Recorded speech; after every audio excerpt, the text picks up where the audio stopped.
Après avoir éclaté ses 4 derniers adversaires par étranglement arrière, patate de forgeron, écrasement de mâchoire et pluie d'obus, cette nuit on a eu droit au KO par high kick. Et cette fois encore pour y arriver, Benoît a enclenché son meilleur atout, c'est-à-dire une brutalité inouïe que n'arrive pas à gérer ses adversaires et une stratégie aux petits oignons. On analyse tout ça tout de suite. Dès le début, ce qui est intéressant, c'est que Frevola va lui-même se positionner dos à la cage en contournant Benoît. On savait que c'était une de ses filouteries préférées, se laisser presser contre la cage pour te donner l'impression que tu as réussi à l'acculer avec un A, et donc que tu peux avancer avec confiance et un peu moins prudemment, et c'est là où il capitalise et il t'envoie un missile dont tu ne te relèves pas. C'est ce qu'il avait fait à ses précédents adversaires, mais Benoît et sa team avaient bien étudié, bien conscient du danger, il ne se précipite pas et reste mesuré. Et comme il n'a pas peur d'aller au sol, et donc pas peur de se faire attraper les coups de pied, l'avantage, c'est que Benoît peut les envoyer pleine balle, ce qui ici présente l'énorme avantage donc de pouvoir rester à distance de la boxe de Frevola. Alors dès les 5 premières secondes du combat, Benoît ne perd pas de temps et commence à balancer son tibia dans le bide de son adversaire. Et l'autre avantage d'envoyer ses kicks avec autant de puissance et d'engagement, c'est aussi que Benoît commence à imprimer dans la tête de son adversaire qu'il a salement intérêt à se protéger le corps, sinon il va y laisser 2-3 côtes. Il crée l'habitude directe chez l'adversaire, habitude sur laquelle il va capitaliser dans moins d'1 minute 30. Ce qui était rassurant aussi assez rapidement, c'est que lors des premiers missiles en boxe de Frevola, Benoît essayait de gérer sa distance avec son jeu de jambes et sans aller à la bagarre en retour. Bon, on le connaît, on sait que c'est pas l'envie qui devait lui manquer de démarrer une grosse baston de chantier, mais il se contrôle, il reste patient et mesuré, même dans sa réponse, n'envoyant à chaque fois que le jab en gardant sa gauche vissée à la mâchoire au cas où. Ainsi, il minimise les ouvertures pour Frevola, tout en lui envoyant une réponse, lui rappelant que s'il reste dans son espace, il est lui aussi ouvert au riposte s'il n'y prend pas garde, ce qui le maintient en alerte et lui empêche de prendre ses aises. Benoît continue ainsi son travail de sape en variant les kicks au corps puis aux jambes, et à 4 minutes 20, il envoie un nouveau coup de pied en direction du foie de Frevola, mais en le chargeant littéralement au maximum de sa puissance. Regardez un peu comme il le tire, là on est sur un coup franc de Roberto Carlos, c'est magnifique. Et à ce moment-là, au lieu d'essayer de l'éviter en se contorsionnant, comme Benoît le faisait lui depuis le début du combat, Frevola décide de monter au front et de le bloquer pour tenir sa ligne et pour faire mal à Benoît et tenter probablement de gagner son respect. Et quand on dit gagner son respect dans les sports de combat, ça veut dire le calmer, mettre un gros stop autoritaire à ses avancées et sa pression. Parce que quand vous tombez contre un gros cogneur, si vous ne lui donnez pas une raison d'arrêter sa marche en avant, vous allez inévitablement finir par vous faire broyer.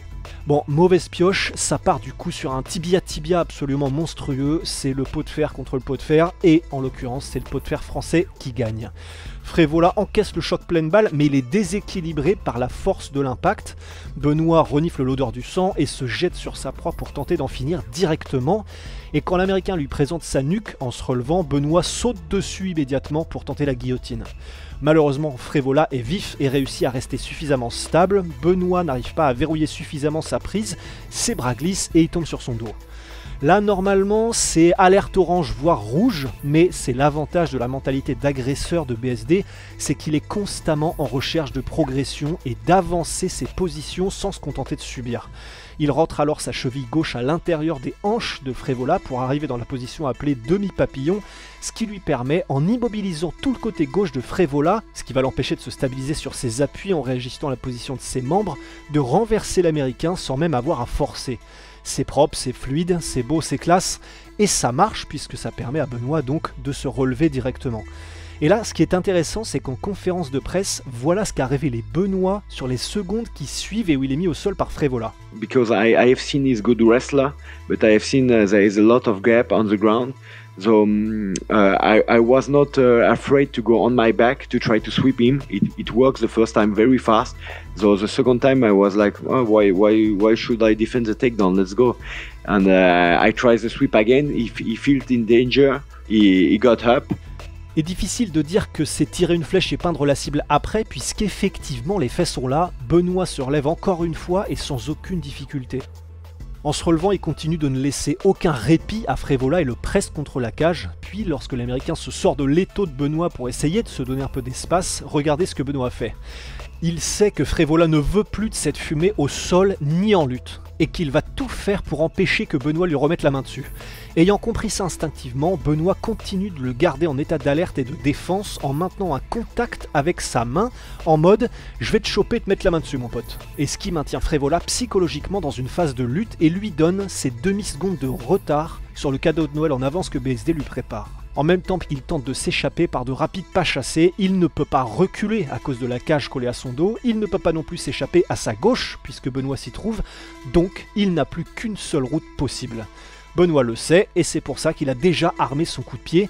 Et pourquoi le coup de pied ? Eh bien parce que c'est l'arme qui a la plus grande allonge et donc Benoît optimise ses chances de toucher sa cible même si elle fuit en essayant de créer le plus de distance avec lui le plus vite possible.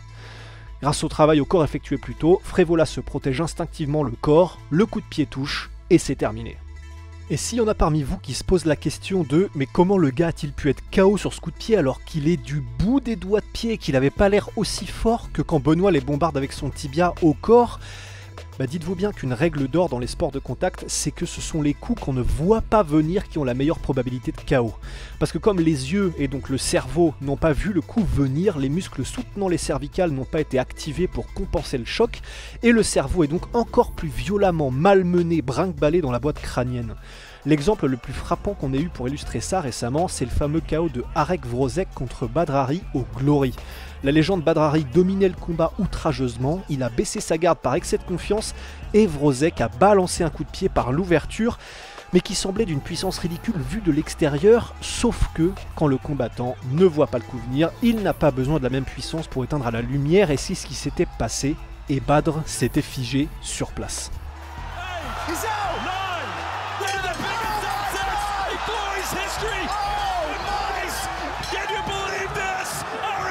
Et voilà comment Benoît se retrouve dans le top 15, et voilà comment Benoît enchaîne sa 5e victoire par finish consécutive. C'est magnifique. En tout cas voilà, si ça vous a plu comme analyse, mettez un pouce bleu et abonnez-vous, ça nous aide énormément. Et pour le reste, prenez soin de vous, à la prochaine, et ciao.